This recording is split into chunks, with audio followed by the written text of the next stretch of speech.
دنیا کی توجہ مسئلہ کشمیر سے ہٹانا چاہتی ہیں۔ انہوں نے مزید کیا کہا، جانیے اس رپورٹ میں۔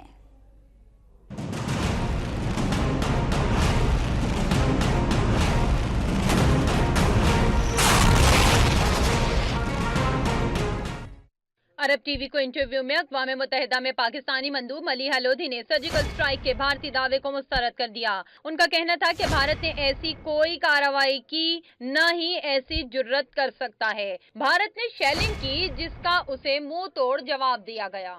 بھارتی دعووں میں کوئی سچائی نہیں۔ بھارتی فوج کی فائرنگ اور شیلنگ کے دوران 2 پاکستانی فوجی شہید ہو گئے، جبکہ ایک بھارتی فوجی کو بھی سرحد پار کرنے پر حراست میں لے لیا گیا۔ پاکستانی مندوب کا کہنا تھا کہ بھارت سے یہ اطلاعات مل رہی ہیں کہ سرحد کے قریب دیہات خالی کرا لیے گئے ہیں۔ فوج کی نقل و حرکت میں تیزی آ گئی ہے۔ اگر وہ کسی قسم کے حملے کی تیاری کر رہا ہے تو پاکستان بھی اس کا بھرپور جواب دے گا۔ کوئی ملک اس بات کی اجازت نہیں دیتا کہ کوئی دوسرا ملک اس کی سرحد کی خلاف ورزی کرے۔